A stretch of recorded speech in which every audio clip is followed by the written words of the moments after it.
I'm Jim Reed. This is a page from my red clay diary. It's all about life, actually.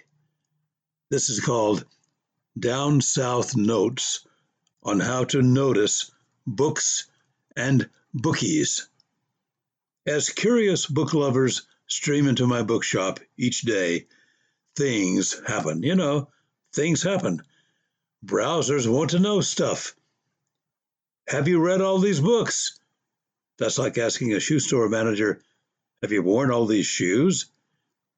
Where's your oldest book? I just want to see your oldest book. Like going into a convenience store and asking, where's the oldest expired date candy bar section? I just read history. Got any?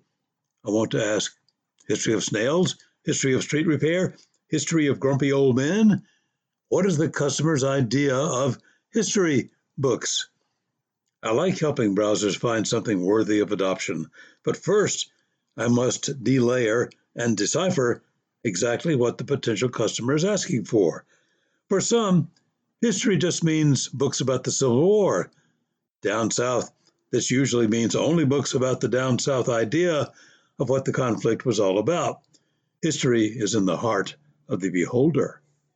There are two ways to answer the "Have you read all these books?" question.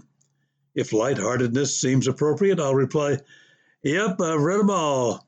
Depending on whether the customer gets the joke, I'll ask, "Except this book, the one right here. Haven't finished it yet." Of course, the gag is obvious to most, but for some, it seems like a reasonable answer. If you haven't been raised in a reading environment, or if you've seldom read anything voluntarily, you just might believe someone could read a few 100,000 books in a bookstore. I don't judge. I just bemuse and observe.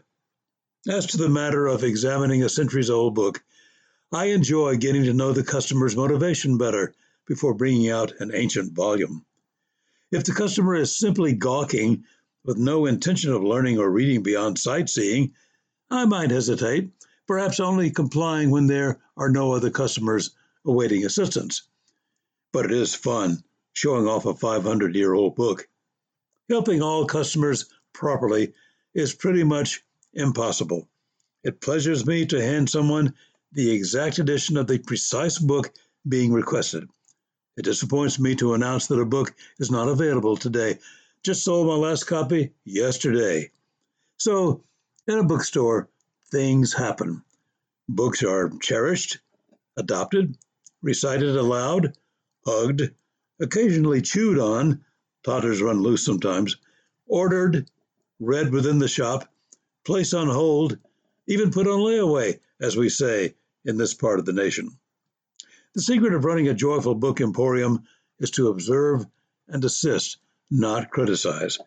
The secret of running a bookstore is to see a favorite book through the eyes of an avid collector, not wonder why anyone would waste time reading this particular author. The secret of running a cathedral of books is to swim among the titles and find the secret behind every page. There's always a secret to be found, even hiding behind the most inconspicuous-looking covers. You can dive into a bookstore and hone in or home in on what you want today. Or you can declare today a holiday and just wander the aisles, stop on a dime, close your eyes, reach for an unknown and unknowing author. Then, under cover of night and blanket, flashlight at the ready, surprise yourself by getting to know the words of a stranger who spent years dreaming up and constructing the story you now hold open under cover.